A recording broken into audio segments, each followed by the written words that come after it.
देखिए एक्सरसाइज प्रश्नावली 7.2 का क्वेश्चन नंबर 2 वेरी इंपॉर्टेंट है। इसको बहुत ज़्यादा ज़रूरी रूप से कर लें, सभी छात्र इसको ज़रूर हल कर लें।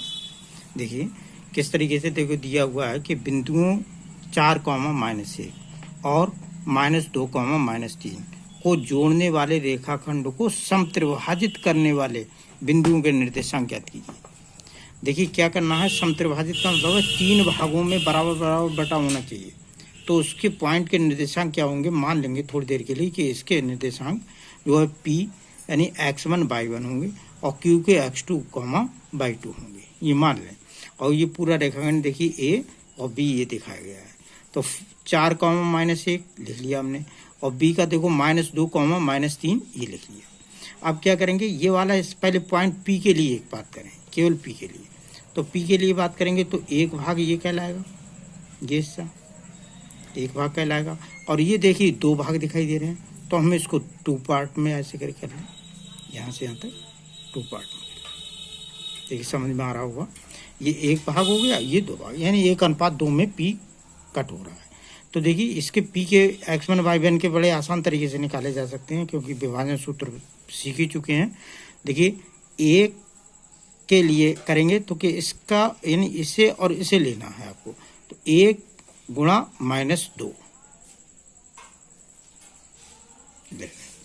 प्लस ऐसी 2 गुणा 4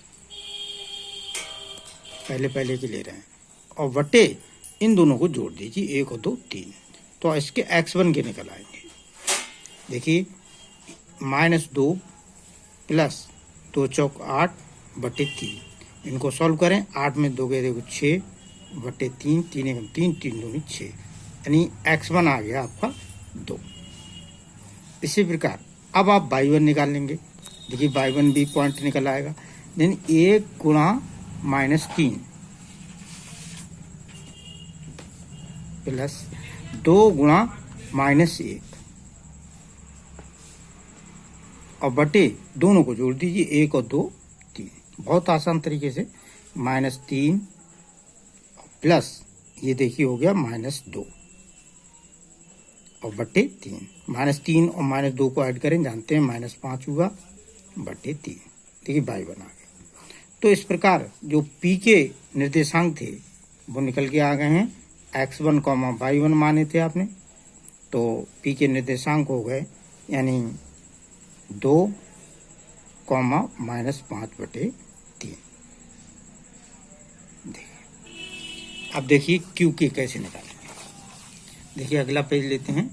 Q के लिए किस तरीके से करेंगे, Q के लिए क्या करेंगे कि हम जो है यहाँ पर देखिए Q दिखाई दे रहा है, ये Q ये वाला। तो पहले P के पॉइंट यहाँ अब जो आ चुके हैं वो लिख दीजिएगा। देखिए ऐसे करिए, केवल P और B ले लो और Q के देखिए बीच में निकल आएंगे, क्योंकि मध्यस्थ बिंदु होगा बिल्कुल मिड पॉइंट। तो x1 y1 का हम पॉइंट लिख दे रहे हैं 2, -5 बटे 3 और B के पॉइंट देखो लिख दे रहे हैं -2, -3। तो Q के निर्देशांक देखो बहुत आसान तरीके से निकाले जा सकते हैं, क्योंकि मिड पॉइंट दिखाई दे रहा है। देखिए बड़े आसान तरीके, देखें 1, 1 मिड पॉइंट, और मिड पॉइंट के निर्देशांक जानते हैं x1 प्लस y1 बटे 2 और x2 प्लस y2 बटे 2।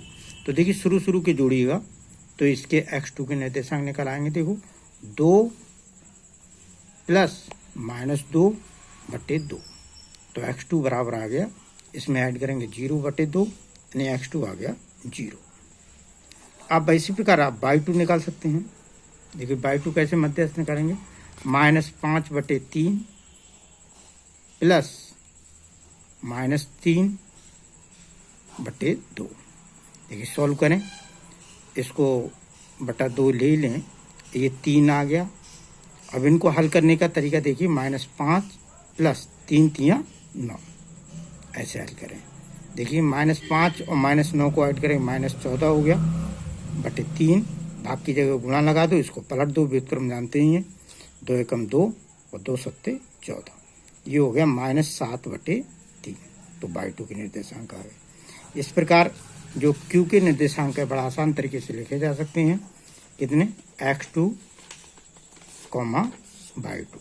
तो x2 क्या माना था आपने, x2 देखो 0 आया है, 0 कॉमा -7/3, यही आंसर।